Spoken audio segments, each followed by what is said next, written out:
and I rarely live stream, but I have to do that more often because the I tend to favor another one over the other one, but I shouldn't do that. Indeed, I should make sure that I do them both. But then sometimes I wonder, like, well, how do you stop like one from making noise onto the other, right? So that I hope that I didn't pause it completely. But you come first on the webinar side. Thank you. I appreciate your time. This is Afro Economics Live, and I am JB Bryan, President and Chief Investment Officer at JB Bryan Financial Group, the home of Afro Economics, indeed. And I am excited about this opportunity to talk about something that I've never talked about before. And I already got a question. How you doing, you know what? I didn't say hey to everybody, and look, it's hard to, but Mrs. Witherspoon was right out in front. Yes, indeed. How you doing? Andrea, good to see you. Audio, someone who logged in as audio. How you doing, audio? How you doing, BD? BD, I think it's B Davy, where I think it's B Davis. How you doing, Miss Greenwich? Craig, Cynthia, Mr. Smith? Thank you. Thank you. I just really appreciate all of you, just your kindness so much. How you doing, Miss Jones? Isabella. From the teen side. You know, we have an Afro Economics Teen Academy. Isabella's up. Yes, indeed. The other day she said she is a saver. It's in her DNA. Mr. Finner, good to see you. Kenya. Loretta, getting ready for our Sunday at Sunrise. Loretta Beecham, you need to come. Make sure you wake up and hear it. You don't even have to come anywhere. You just have to get up. Just roll over and turn on to have Sunday at Sunrise. Miss Beecham is going to perform. Mr. Richardson, hi, Mike. How you doing? How are you, Mr. Jenkins? Hi, Miss Gallo. Good to see you. I wish I could see you. Who's coming in? You know what? We're gonna have some hands because I really would like to talk tonight. How you doing, Mr. Martin? I don't think you have a camera. I would make you. I know Miss Witherspoon will come, but look, she's gonna be like, JB, I'm not ready for that tonight. Y'all always should be camera ready for me. How you doing, Miss Perry Tyson? Good to see you. Yes, indeed. We need to talk tomorrow. Yeah, but who is ready to come on camera and talk about this billionaire discussion? Tonight, we're talking about, is it cool to be a billionaire? So much research now, just, basically saying that how dare you be a billionaire? And y'all know me, I just feel like everybody should have the right to get whatever blessings that they get.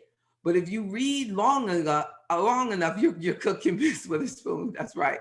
If you read long enough, it will make you start wondering about, like, is this billionaire thing, like, should they really, and I don't like to think that way, because even with my goal in life, and I am accomplishing it, I am bringing up the wealth of the Black community. Afro economics, our Black wealth matters. That's it all day long, 24/7, till I take my last breath. I want us to increase our wealth, but it is not by bringing anybody else's wealth down.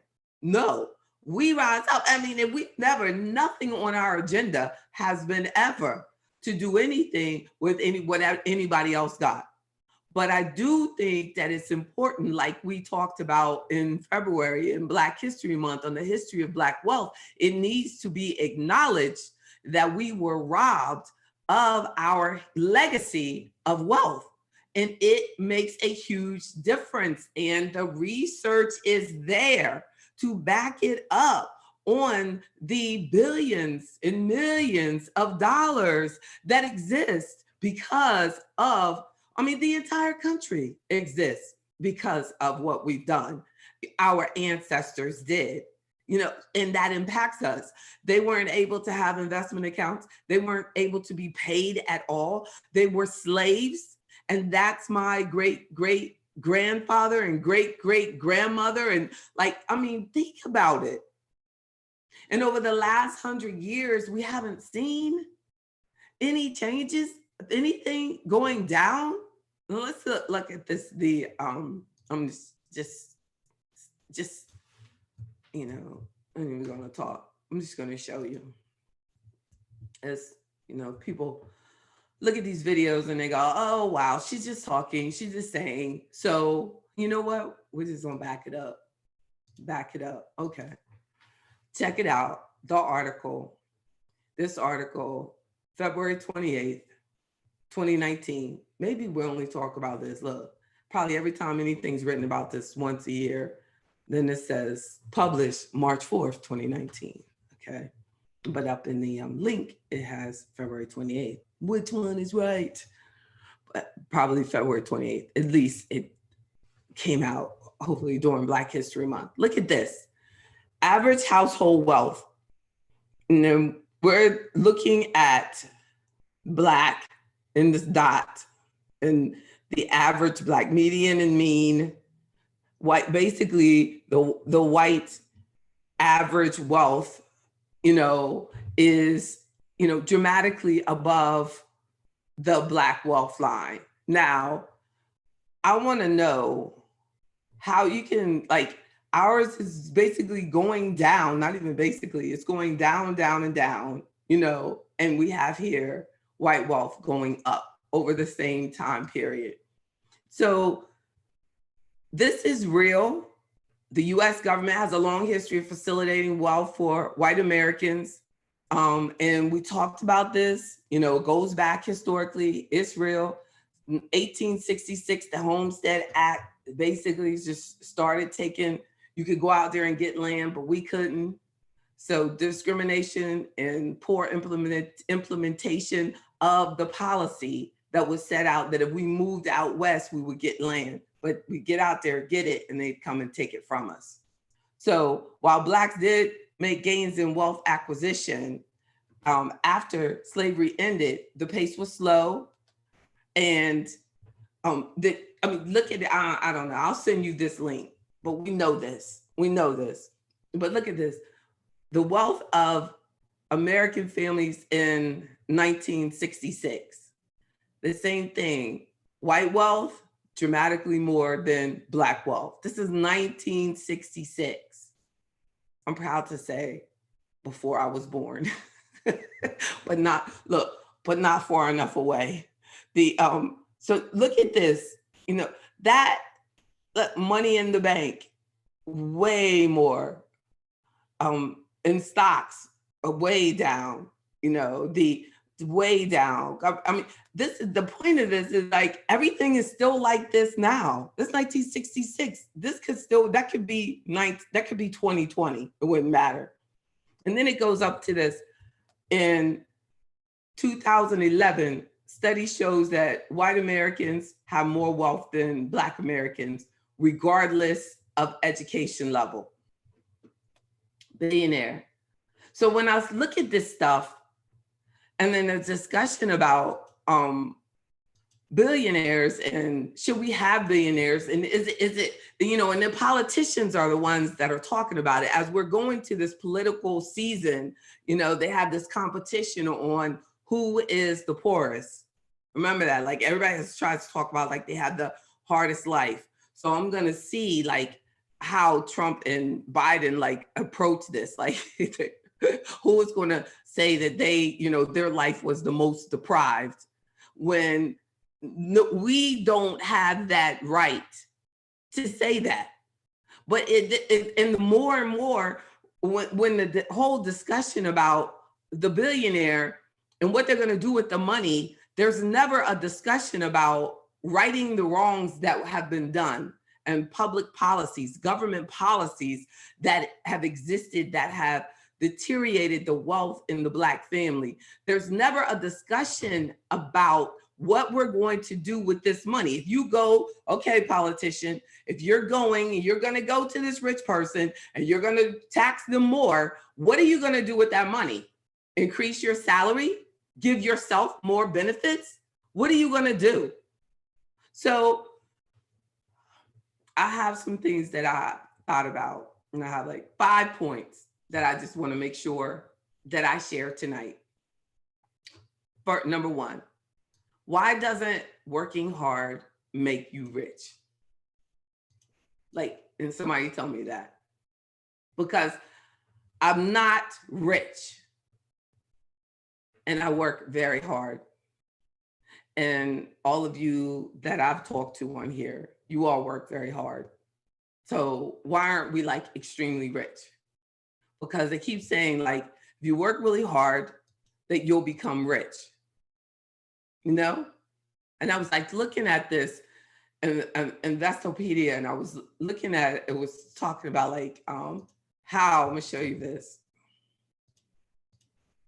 How did like some, like very few, but some of us, you know, do get rich. So I was like, okay, there's going to be an answer in here.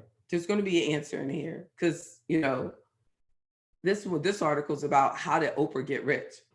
So Investopedia says like in the 70s, she was 19, she got a job in television. Whole bunch of people got jobs in television, you know? So how did she get rich? You know, then they never, ever, ever tell you how she got rich. They tell you what jobs that she got. They tell you about these stations that she bought. They talk about how she, you know, that she became syndicated, but they never tell you how she got syndicated. Ms. Witherspoon, because we are wage slaves. We don't get rich working for an hourly salary, regardless of how hard you work, you know, and you have like multiple degrees. And even if you don't have an hourly salary, like you can have a salary, like Oprah started with just a salary. No, like they don't tell us the truth. Nobody becomes a billionaire by themselves. Whoever the one was that came up with the money to help Oprah get syndicated is actually richer than she is. And it could be like an individual, it could be a group of people, it could be, you know, whatever, but that is the part that is not told to us. But in order for me to get from where Afroeconomics is to where Afroeconomics deserves to be, there's got to be an investor in me. Somebody's got to come in with a couple $1 million and help me bring this to the next level. Nobody, exactly. Someone else said someone invested in her. Of course, someone invested in her. But you look at that Investopedia article and it goes, then she did this, and then she did that, and then she did that. You know what I'm saying? Well, they skipped out on the real part. They missed the real part. While we're like busy doing everything we can to become smarter and smarter and smarter, we don't have the capital. We don't have the capital to become the billionaire. We don't have the connections. We don't have the access. You know, if I don't go to the school that you go, that you go to meet people that go to, or even like school, it's not even a school, like even live in the neighborhood. Like, you know, if they live up, you know, if we knew Jeff Bezos, who was way, like the difference between him and Oprah is the difference between Oprah and me. That's how rich that man is after divorce. The man's like rich, like 100 times. Rich, like he might actually be the guy over Amazon, like the first trillionaire on the planet. I don't think we have any trillionaires yet, but he's like rich, like so over $100 million, $100 billion. So with, that think about, like, he did not work any harder than we work. So why doesn't working hard make you rich? Why doesn't working hard make us rich? Like, because there's only going to be the chosen few of us who are going to meet the criteria of what is required to get that tap on the arm, so that you can get that investment of capital that's from the group that has that serious type of money, right? That has that serious type of money. And that's where I want to elevate Afroeconomics to be.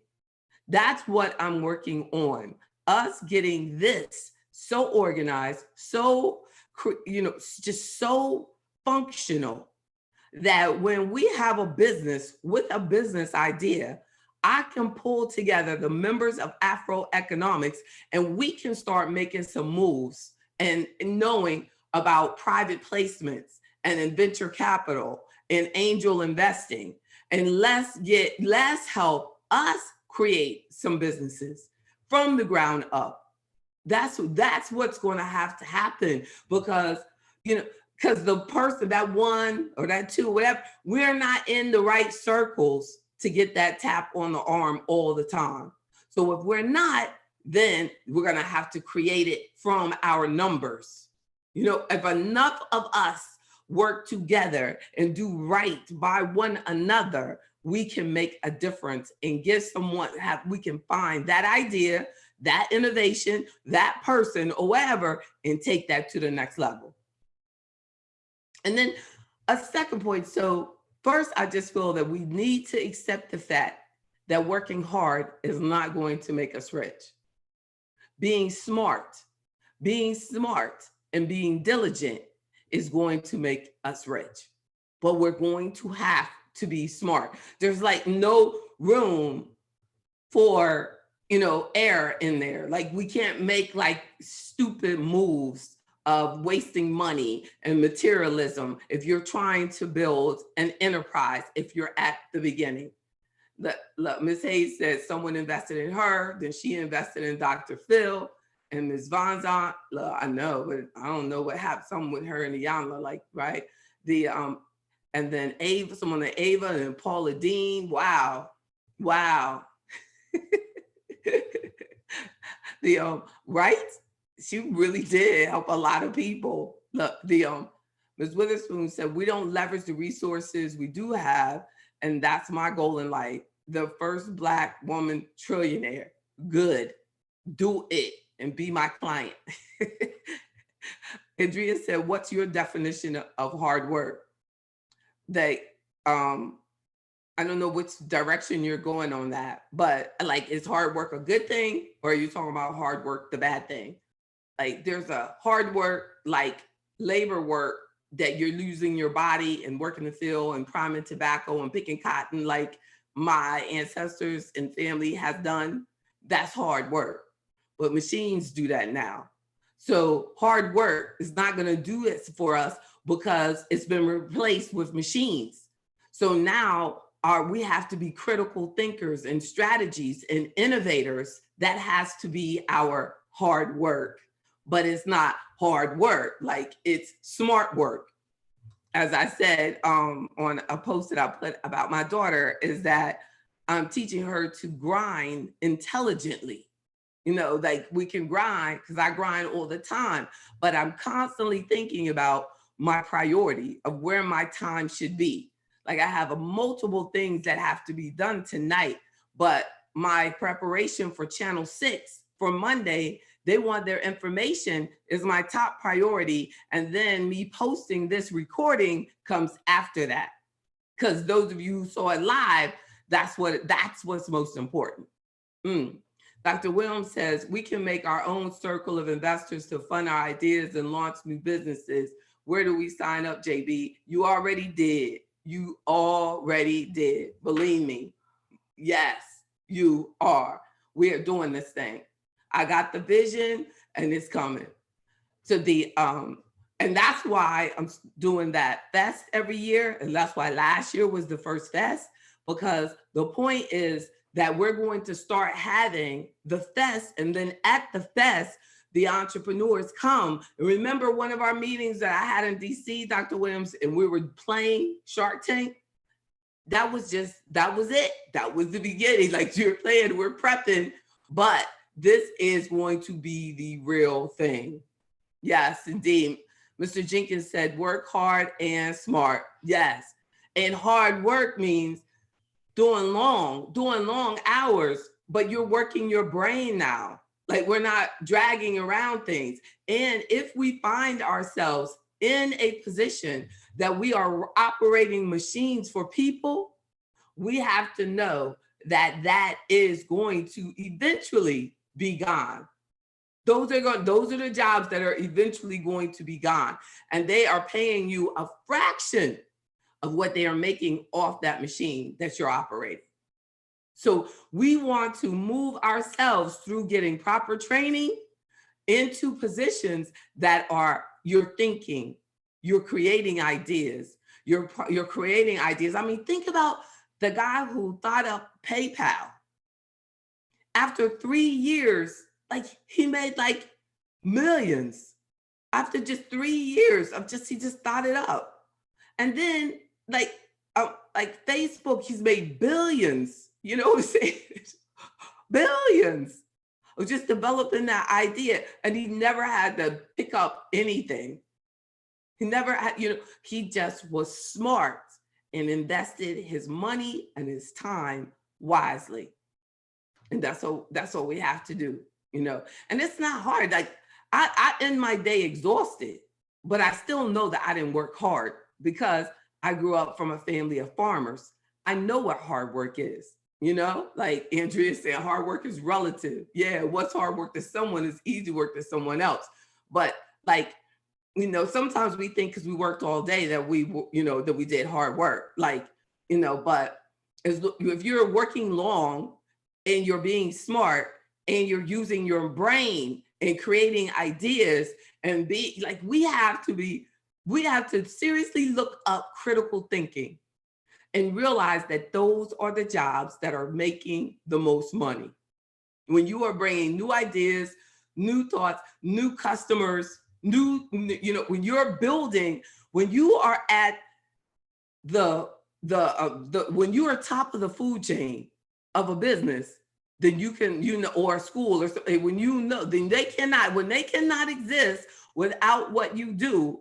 That's where that's when you're valuable. That's when you're going to be getting paid, right? That's why Oprah made those big bucks, because she was the leader of the show. She had the personality. You can't replace that.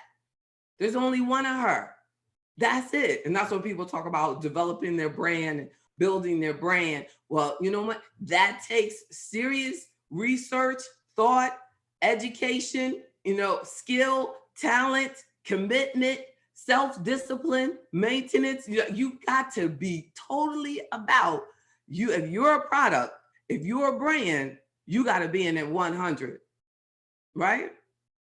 Yeah, exactly. Ms. Witherspoon was saying you have to have a good team that and grows together. I was looking at some research today, and it was saying that businesses that start with more than one founder actually are typically 30% more likely to be successful.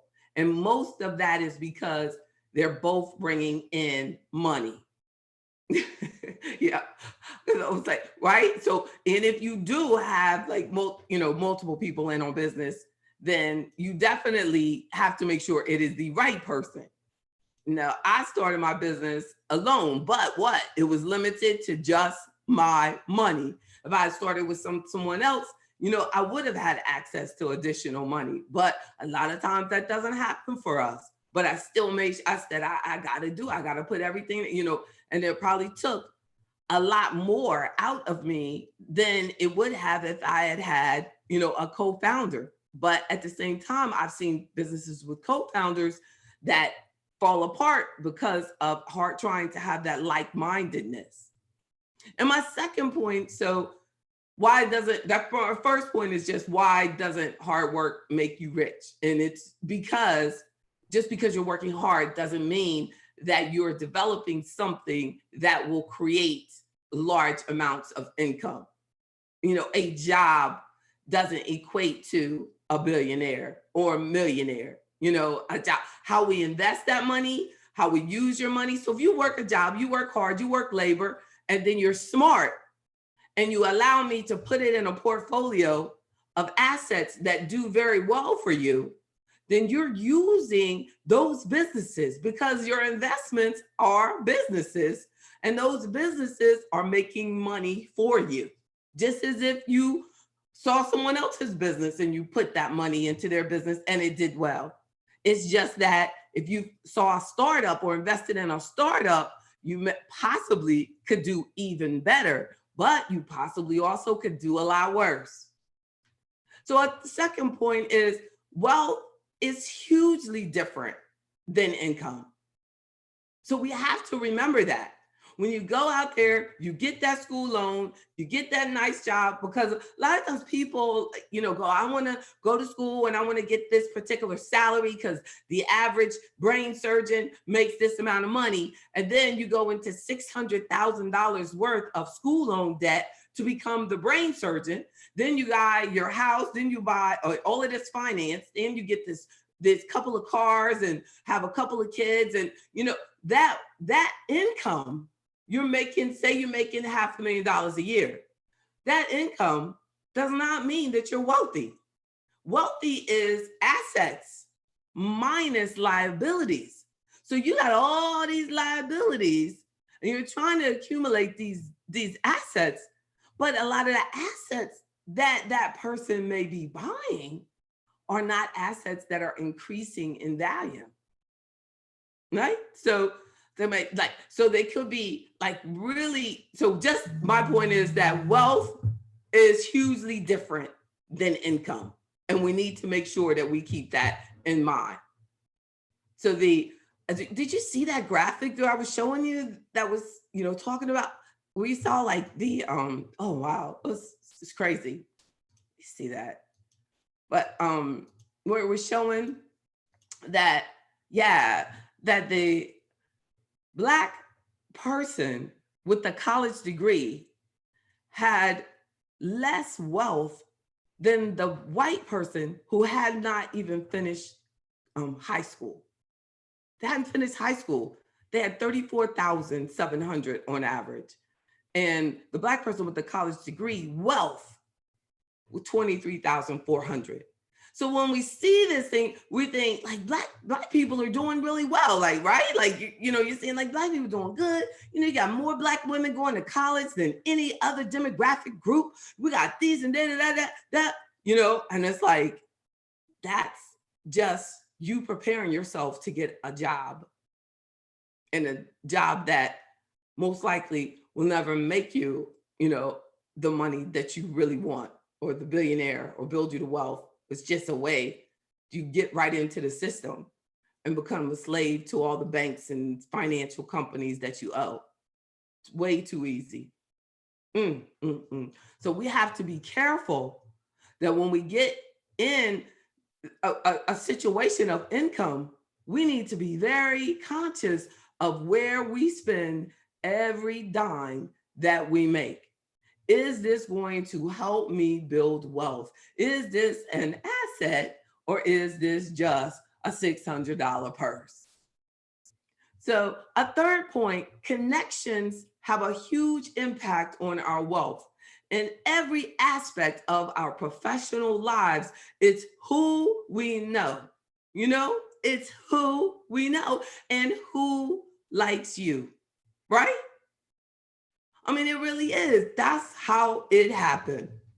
So-and-so knew so-and-so, and so-and-so told you so-and-so about you, and so-and-so said, oh, let's do that. So-and-so, and the next thing you know, remember, connections. So when we're in an environment that we're being discriminated against, salary, in every aspect, that people now, unfortunately, did you see at the beginning, I posted the picture of the brother that was jogging down the street in Georgia? and got shot. He was just jogging down the streets. They got in the truck, got their guns, and came down and shot him. Shot him. 25-year-old Black man. And they're still trying to convince us, and this is Black people trying to convince us that people like us. You know what I'm saying? That is an issue. And then the coronavirus has become like a Black issue. If we don't learn to love us, we are going to die. You know, we have to make sure that we realize that it is very important that we love our children. We love on them real hard, because they're going into a world that is still becoming more and more racist than ever before for no reason. This man was in my house today doing a repair. And he said, yeah, I remember he was not the man that came to do the repair last year. I have a small residential elevator in my home. I don't want y'all to think like, oh, you got an elevator like that. No, it ain't like that. It's so small. So this man was coming to do, and I'm just telling you about how people interpret our love for each other. So he comes in, he's making this repair for me. And I said, oh, you're not the person. They said the person that came last year was going to come. And he said, he didn't say anything. He was acting kind of cold. And then later he found out what was wrong. Something was broken. He had to replace it. He did not ask me if I could afford or if I wanted to pay for the replacement of the part that was needed, which was $200 part. He should have run that by me first, and $300 for the visit. And he said to me, and I could tell that he was like bothered. He, with a cold face, I remember this house. I came to this house before. This is the house that had this big sign that said Afro economics just as you come in the door. I saw it. I remember. I said, oh, thank you for remembering. Oh, but he was like acting like I had like some sort of Confederate flag up or something. The fact that all I'm saying is that Afro economics, our Black wealth matters, bothers people who are comfortable with us being broke. You know, and even some Black people are uncomfortable with us being committed to building wealth. And I think that we need to wake up about the fact that a lot of people are very comfortable with you being stupid about your money. So why would they want somebody, highly educated to go around and encourage us to do better? And then say, matter of fact, if you don't have any money, I'll help you for free.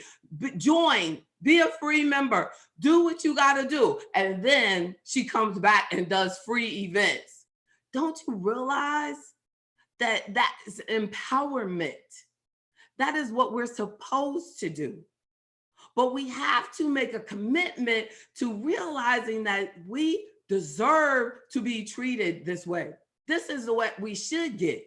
We should not be constantly sold some sort of crap from somebody all the time, telling you what you're supposed to buy from them, but not telling you one thing about knowledge that you can take anywhere that you want to take it. That's the difference between education and being sold. Afroeconomics is about education and empowerment, increasing your knowledge. That's how we're going to build wealth. But we have to be smart and realize that something of this caliber, is huge. And it can affect you if we learn how to network properly. Like I'm about to open up the forum in Afroeconomics. We learn to communicate with one another and help each other professionally. That will give us the opportunity to take our wealth to the next level because of the information that we'll be in a position to share with one another for free.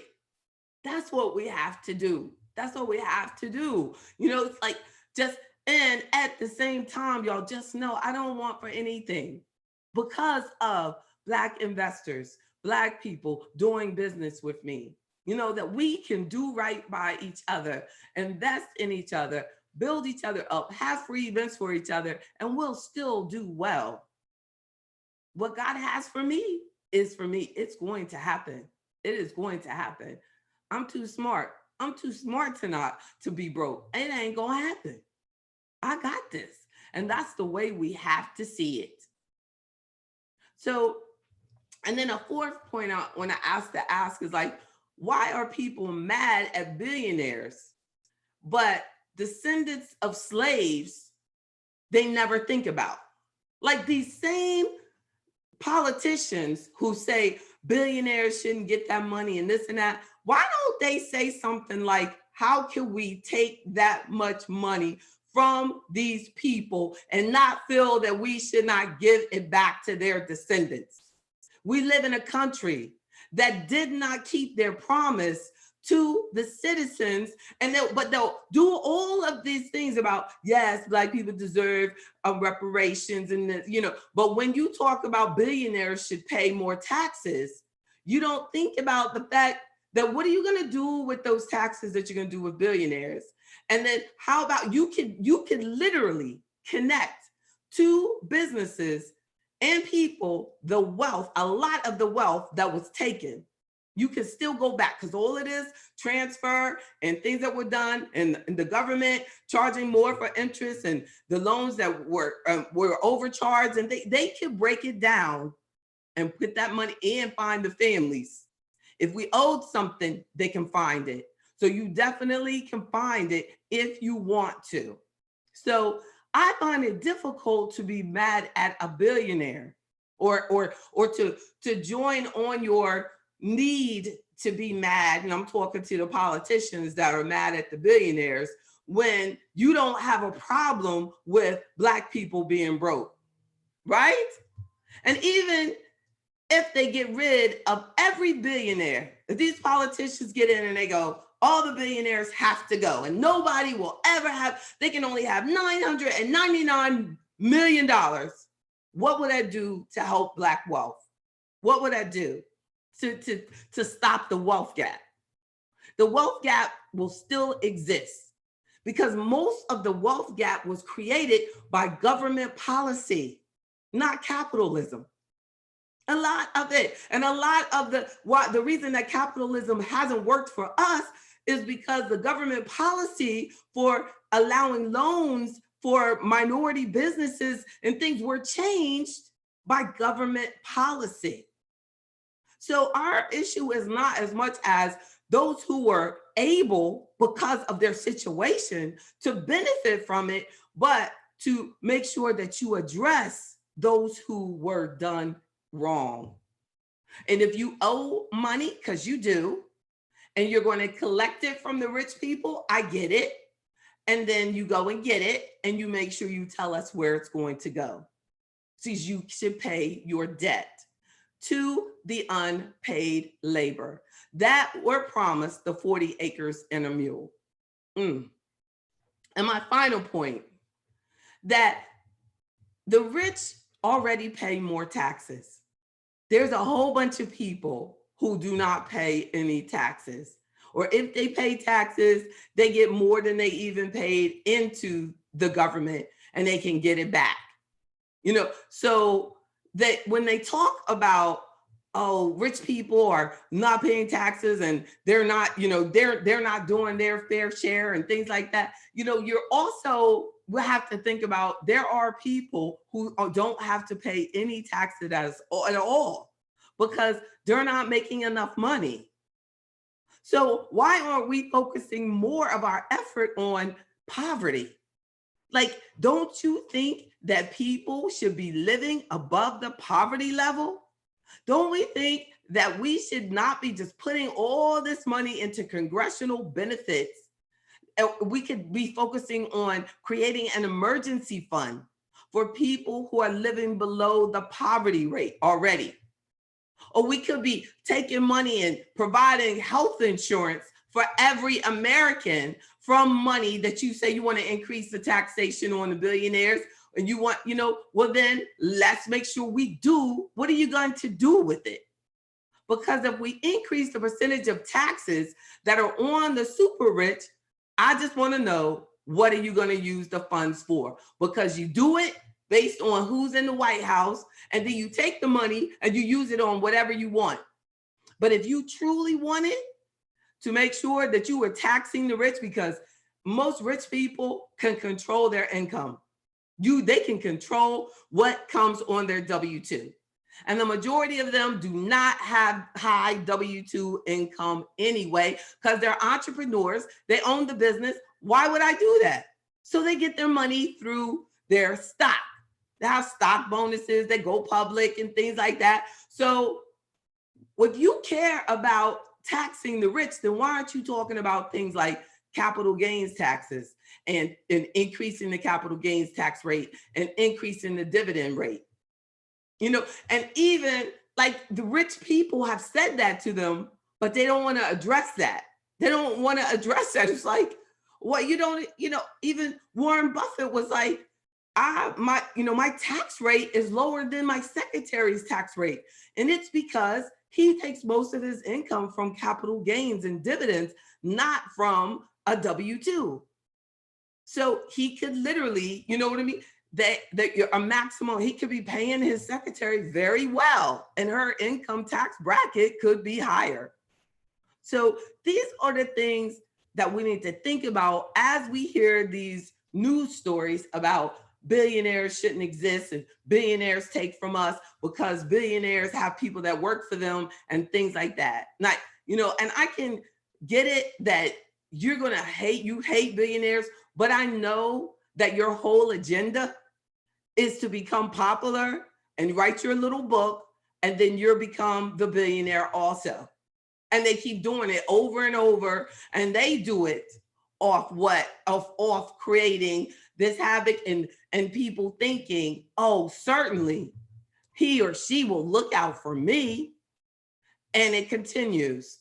Minimum wage is still too low. Health insurance is still a problem. And our businesses cannot get capital so that we can have entrepreneurship and keep our unemployment down. There is no commitment to even when you're talking about technical skills. The government has made no steps to make sure that every community is prepared for the changing of how you need to make income, because things are aggressively changing. And if we don't have the technical skills that are required in order to get a smart job, we're going to be left out. Andrea said, if the federal government can print money for relief as a result for COVID-19, they can print money for reparations. I know that. It's obvious they feel no obligation to do it. You are so right. And they certainly don't, Andrea. None. Rosita said, those that gain great wealth aren't quick to help another person to learn. You're so right. People like to look at us, try to reach the stairwell without giving the true secrets. It's so true. I don't even understand it. Why they wouldn't really, like, even if we just use like Oprah as an example, like, why would she not want us to know the true story? Like, so-and-so was so-and-so, and then so-and-so helped me do so-and-so. And then because that is the truth. Nobody does it by themselves.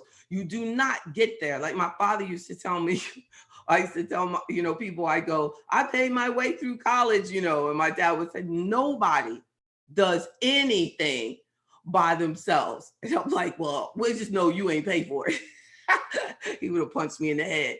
But it's true. You know what I'm saying? Like, we just go through times. And I think that the time that they need to be talking about it and helping is the time that they put it off. Like when I started in my career, I remember a very popular person working at the firm, like he had a really good name. And he said to me, like, because he had been a professional athlete, let's just put it like that. So we had the name, and he would tell me, you need to stop doing all that free stuff for us, but until you get to blah, blah, blah, blah position. And I said, man, I gotta do this. I gotta do this. I got to help my people. I can't, you know what I'm saying? I can't wait. I just can't wait. So I think that we have been taught that if you don't have everything you want or need, like, and we're not gonna ever be there, then you don't need to stop and help somebody else. But I truly believe that we're not going to get the respect that we deserve as a people until we start loving and respecting each other, ourselves. We truly have to do that. And that doesn't mean that we have to agree on how everybody does things, but I think that we just need to have that sister, brother fellowship, that when you get hurt, I get hurt because you represent me. And I talk about this in my book, that you have to go into your environment and you have to do well or get out because you represent someone else. You represent the next Black person behind you. Like, I have to watch out for you and I have to be on time, because I represent more than myself. Like, it's not, you know what I'm saying? It's not just me. Like, it's everybody. I represent Bonita. I represent Craig. I represent, you know what I'm saying? I represent all of you. And we all have to do that and take ownership of one another. And that you got to know, if there's something that I know that's going to help you, I'm going to give it to you. And it's sad that people don't see that, and that is what stops growth, because we can't get to where we're supposed to go, without, really investing in one another. Indeed. Miss Witherspoon said, I used to have a friend that said he came into the world alone, so he doesn't need anybody.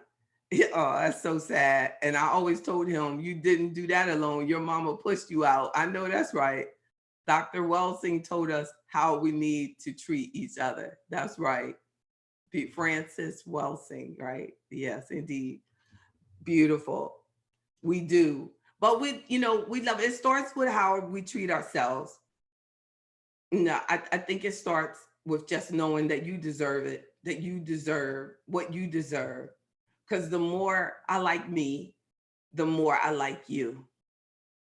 Right? A person can't really love themselves. Like, just like those two men that shot that brother running down the street, they hate themselves.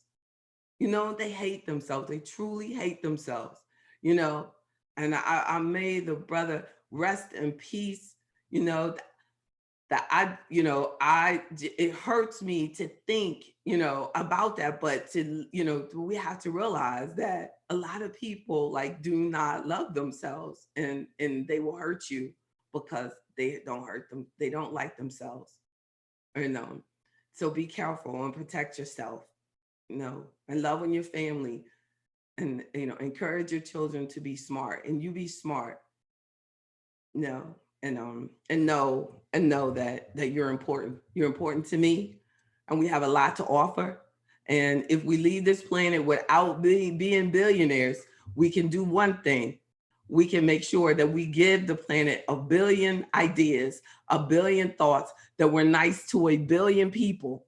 You know what I'm saying? That we give every bit. Like, I want to leave this planet knowing I gave more to you than I took from you. That's the least that I can do. The least. Like, that's all we want to do. Just give it all. Give it all. Like we do, that's like to become, like the word says, like, what is it to gain the whole world if you lose your soul? Like, if I became a billionaire, but I didn't have this opportunity to share this time with you, then it really wouldn't be worth it.